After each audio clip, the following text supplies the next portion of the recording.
'Tis a mundane day for the elves. The sky is a blissful blue and kissed by great spires of white stone. Surging between the spires is the verdant green growth of the forest, wedlocked to the infrastructure. Other diverse structures of similar material perform a frozen dance, with the growth and carved onto the structures is a visual symphony of the elves' culture. The air is tempered to the tone of the grand delight and filled with the enlightened chatter of its inhabitants. The elves themselves are slim and tall and of radiant flesh, and all wear golden robes of fine silk. Their voice, heavenly, but their desires, demanding. Every elf present is either paying audience to a lecture of virtue ethics, performing the lecture themselves, crafting art, or edifying/constructing platonic bonds in casual circumstances. Truly a day in which discrimination from its temporal sisters would seem to be a tedious endeavor. However, the minute variable of a particular individual elf, her plight, would conclude such endeavor. Princess Ave is moaning and pacing on the balcony of her chamber. Such an immaculate beauty brought low before the dread that approaches. Roar! The inaudible choir of gentleness is pierced by the brutish, sharp reptilian wail of a dragon, so dark and so hardened one would not be at fault should they mistaken its flesh to be of obsidian.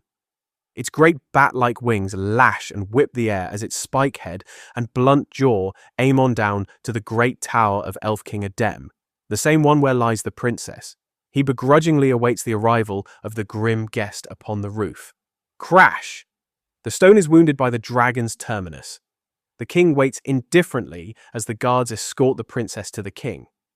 The dragon crunches down its body as to allow the effortless dismounting of its passenger. A thin, shadowed, robed figure descends across the scales of the dragon and begins a ghostly advance unto the king adorned in gold. "Father, I assume it's time," speaks the soft and sweet voice of the princess as she enters. With a dour face, alien to the nature of the elf, the king responds, "Yes, daughter. The abyssal priest will claim you now for the brute king. May your light protect you from his kind's more rapacious customs." Holding her tears and clutching her delicate fists, the princess responds, "I'll miss you, father. Though as much as I loathe this, if my sacrifice will keep the children of the widowed knight from abolishing our people, our culture, then my person be damned." King and princess fall to their most base and most sacred of titles, father and daughter, and they embrace each other in a hug, powerful enough to even move the dragon slightly.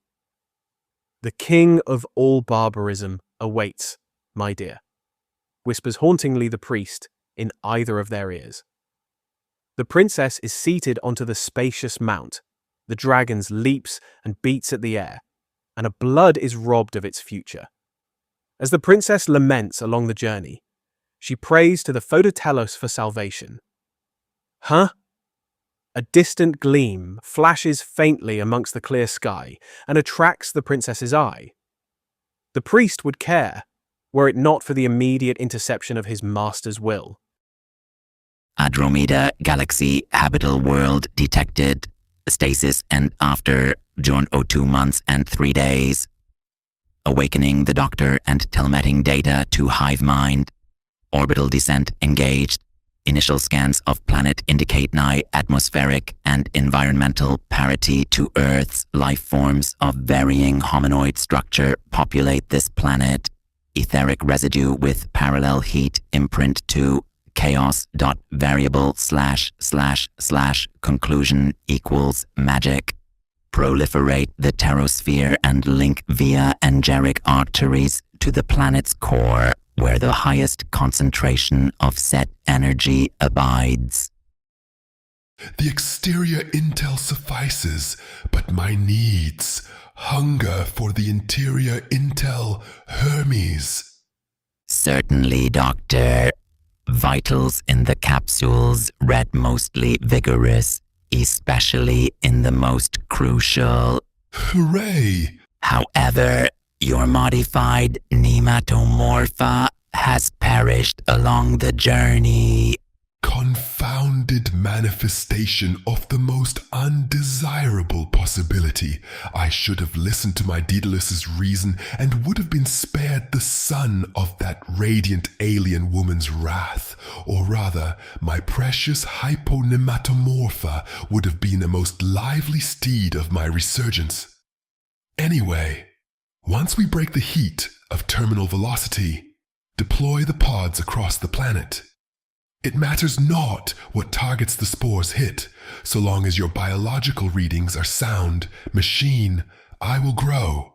I will become both cradle and heir, and I shall liberate my birth planet from that wizard and his literal black hole masquerading as a human.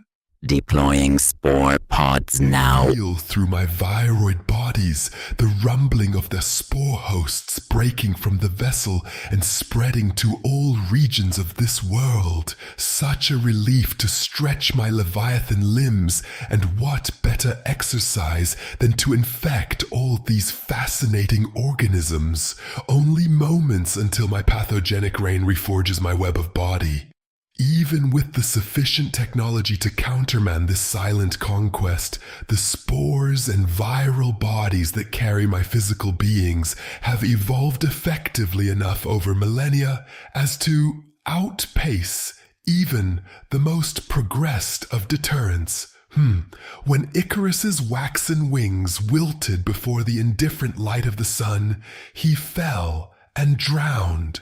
When Vortex insisted on interrupting my reasonable national security project, the wings of my Plaga Perpetua were clipped by the sheer gravitonic supremacy of her will, and I fell into the cold black sea of exile.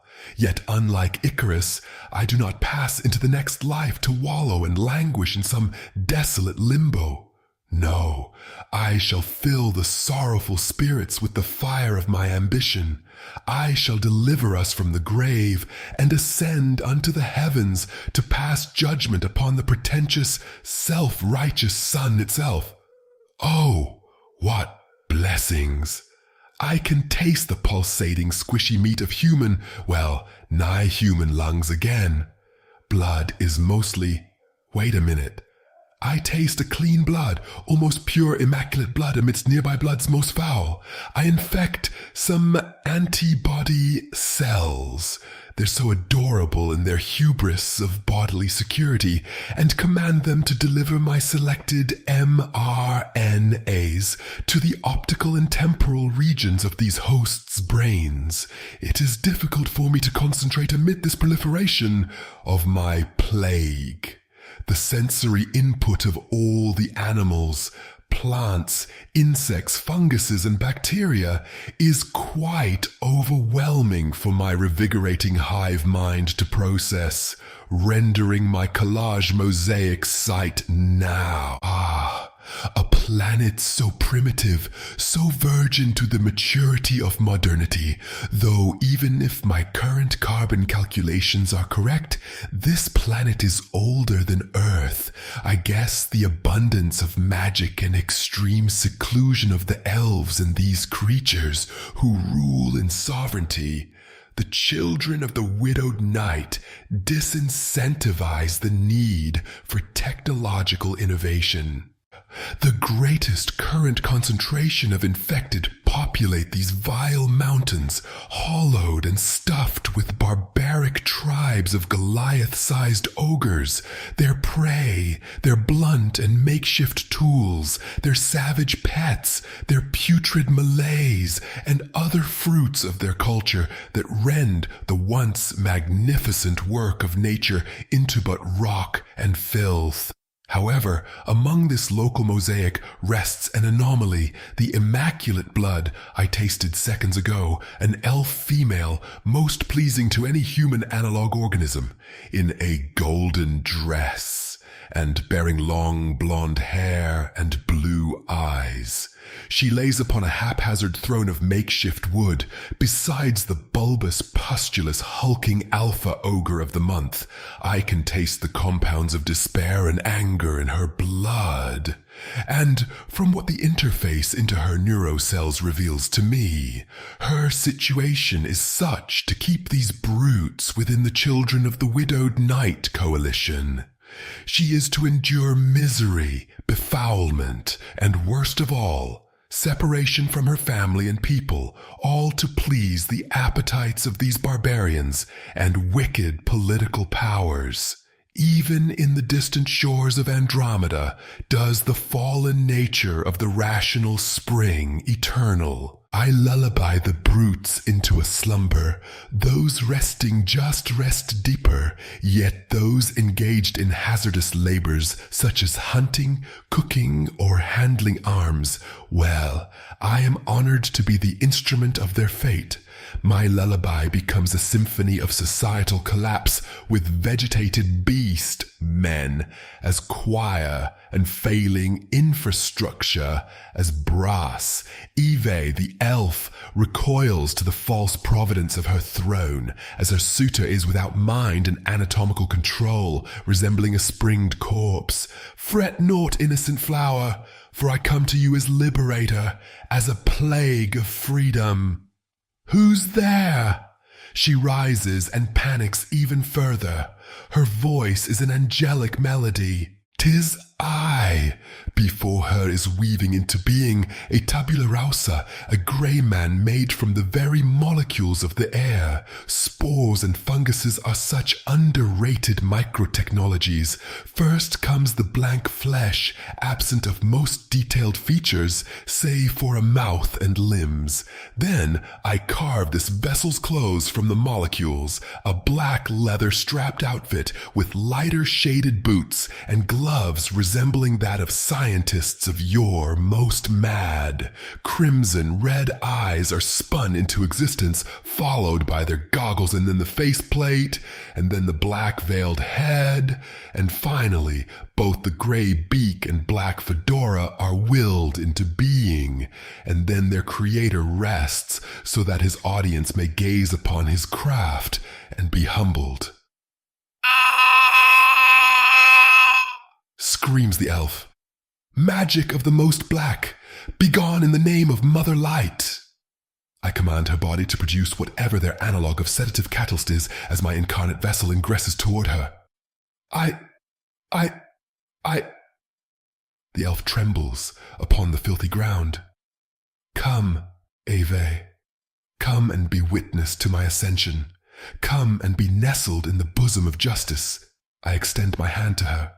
Come and be a contagion of the freedom I bring to all. She falls silent and grasps my dark hand with her bright, gentle touch. My mosaic vision and great volume of various tastes indicate that I have infected most of this planet's living creatures. Time to move against the unliving ones. For the plants and Nietzschean bacteria tell me of a great machine and intragalactic transit abiding in the heart of the forever night kingdom. Only so much organic material that my mind may touch here in this inky ebon nation of shadow-pegged stone of old, but one specimen of note is this majestic dragon. Its blood taste as its appearance, darkness incarnate, and from its optical and temporal lobes, I am witness before the brooding lord of this fine land. He rests stoically upon a throne of blackened souls, but unlike the ashy billowing knights and nobles of this court, which are composed of some sort of ethereal/spiritual concentrate, this Archon King bears a sickly green robe, and via this dragon's vision I detect a metal veiled behind the sagging curtain of his hood. Oh well, time to make a declaration of assimilation. I do apologize, dear dragon, for your demise, but 'tis better to become extinct and free than to live obsolete. Roar! The dark majesty bellows, writhes, and bangs about the ill court in agony, startling all in this castle of the lingering dead, say, for the Archon King. What plague thee, such as to stir this outburst? The abyssal priest panics. A brief chorus of buckling bones and snapping sinews sings proudly in the court as I reprogram the stem and nerve cells of the dragon. Roar! I be thee! Blood pours from the mouth of the beast as blissfully as a waterfall. Its teeth become as crimson rocks, forever gazing upon their fleeing company. I am that plague, O greedy spirit. Vocal cord growth success. Estimated time until this poor creature's expiration due to extreme trauma and hemorrhaging, 10 minutes. Before the court's dark nights can descend upon my new prophet, the theocrat raises his hand, which somewhat confirms my suspicion, for its appearance and lack of my ability to taste are indicative of its mechanical nature. Yield, everyone! He lowers his hand to return to his more relaxed posture. In his deep synthetic voice, he makes his hollow threats. My surveillance detected the moment you entered our orbit, as well as your spores and pathogenic bodies cast across the planet. You will find your power lacking in the domain of great Archon Reaper of magic, father of the children, and servant of great HD's will in the Helios system. What power hath you over that which is not flesh? Through the dying beast, I speak with a booming, whimpering voice. And what power have you? The minds I've read tell of a great sorcerer king who laid low the elves, exterminated the dwarfs, subjugated the dragon horde, and raised the dead to devour the kingdom of Edenberg. Yet all that seems to sit before these senses is a layman who couldn't conjure but a spell to spoil my feast.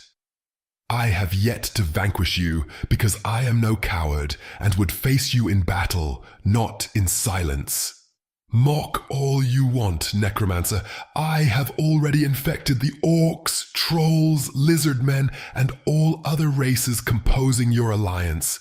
All I desire is to rebuild and return to my homeworld, and you so happen to be inconveniently resting upon that which would grant my ascension. I offer you an opportunity to pave way for my infected forces and relinquish your interstellar and thaumaturgical technology. Without your demise. The Archon's hand lights ablaze with a foul emerald magic. Thou desirest my machines, then thou must take them. This planet's populace is of no good barter to me and my masters. He raises his sharp burning palm towards the dragon. Purifying fire bursts forth and envelops my dying host. What was to decay is consumed by the jade flames. War it is then. War it always was, as why would such an evil as the children desire to cooperate with the good of I? I turn my other host's head to my new elf companion, now walking with me, alongside the writhing forming biopits of the collective orc flesh and local fungi. I assure her, your people's liberation is nigh. Fret naught of that vile race's fate. They are renewed in the disease that I am. Oh, wait! Eve recoils back. What is it?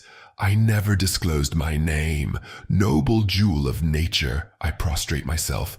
I am the Plaga Perpetua, but my closest call me the Quiet Choir, for I am the infectious song sung silently of the Septillions. And I'm Eve of the ruling elf house of Glaive. We reunite hands. 'Tis truly a pleasure to meet you. And I'd be even more joyous to meet your house and kingdom. I feel that a fruitful future lies upon the horizon for this world.